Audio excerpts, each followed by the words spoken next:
Bom dia, gente! Hoje nós iremos continuar falando do nosso capítulo 9, Estrutura da Matéria. Então, nessa segunda aula de Química, nós iremos conhecer um pouco a respeito da eletrosfera e do núcleo do átomo. Então, a eletrosfera ela é essa região que ela vai circundar, ela vai estar em volta do núcleo do átomo e ela vai ser formada por elétrons. Nós já vimos na aula anterior que os elétrons têm carga negativa, os prótons têm carga positiva e os nêutrons não têm carga.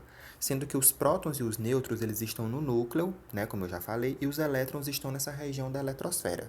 Só que a gente já viu lá no modelo atômico do Bohr, né, que foram os postulados que ele fez em cima do modelo atômico do Rutherford, que essa eletrosfera ela tem camadas, né, que o elétron ele não está parado em determinado local na eletrosfera. Ele pode saltar para uma camada mais externa e voltar depois para essa camada mais interna. Nesse vai e volta entre camadas, ele vai produzir o que a gente chama de fóton, que é a luz, né? Isso a gente já viu na aula anterior. Mas quais que seriam essas camadas da eletrosfera? Então, do núcleo para fora, essas camadas são representadas pelas letras K, L, M, N, O, P e Q. Então, cada camada dessa vai ter uma quantidade máxima de elétrons que ela pode suportar. Digamos assim, é como se fosse uma caixinha. E dentro dessa caixinha vai ter uma quantidade que vai caber a quantidade de elétrons. Então, na camada K, pode ter no máximo 2 elétrons. Na camada L, pode ter no máximo 8 elétrons. Na camada M, pode ter no máximo 18 elétrons. Na camada N, na camada O, pode ter até 32 elétrons. E na camada P, 18 e na camada Q, 8. Então, vocês podem ver, por exemplo, a camada K poderia ter 1 elétron? Poderia, porque ela pode ter no máximo 2. A camada L poderia ter 5, 6 ou 7 elétrons? Poderia, mas no máximo ela só pode ter 8. Então, na camada L nunca vai ter 9, porque a gente está vendo aí que é o número máximo de elétrons que pode caber naquela determinada camada. Então, o átomo ele pode, no caso, perder ou ganhar elétrons. Né? A gente viu o quê? Que o elétron ele tem carga negativa. Então, entendam uma coisa. Se um átomo ganha elétrons, ele fica mais negativo, porque o elétron é uma coisa negativa. Entenderam? Então, quanto mais o átomo ganha elétron, mais negativo ele fica, porque o elétron é negativo. Então, essa bolinha amarela está representando um átomo neutro. Quando ele ganha ou perde elétrons, ele vai se transformar num íon. Então, ele deixa de ser um átomo neutro, ele vai formar um íon.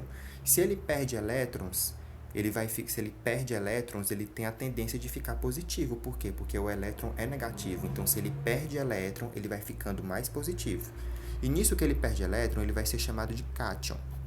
Já se ele ganha elétrons, ele vai ficar mais negativo ainda do que ele já era. E ele vai passar a ter um nome de ânion. Então, só resumindo aqui, o átomo neutro, quando ele perde elétrons, ele é chamado de íon cátion. Quando ele ganha elétrons, ele é chamado de íon ânion. Já no núcleo do átomo, né, a gente viu que tem os prótons com carga positiva e os nêutrons que não têm carga, né? Isso vocês já viram. Só que a gente tem uma coisa, por exemplo, quando vocês forem observar os átomos na tabela periódica, que é no nosso próximo capítulo, vocês vão ter que entender esses conceitos aqui. Então, imagina que tem um elemento lá que tem um símbolo químico representado pela letra S. Ele vai ter esse número em cima, que é o 32, e vai ter esse número embaixo, que é o 16. Esse número em cima ele vai representar a massa do átomo. O que seria essa massa? É a quantidade de prótons mais nêutrons. Então, o A, que é a massa desse átomo aí, que é hipotético, ele tem o valor de 32. Já o número atômico, que é a mesma coisa de número de prótons ou número de elétrons, ele vai estar representado embaixo, né, no símbolo do elemento. Então, no caso aí é 16. Então, vamos observar. Se 32 é a massa e é a quantidade de prótons mais nêutrons, então é lógico, né, que o número atômico, que é somente o número de prótons, que é a mesma coisa do número de elétrons, vai ser 16. Por quê? Porque de 32 eu vou estar subtraindo 16, que era de nêutrons. Então, fica 16, né, de prótons, que é a mesma coisa de elétrons, é a mesma coisa de número atômico, e que pode ser representado pela letra Z.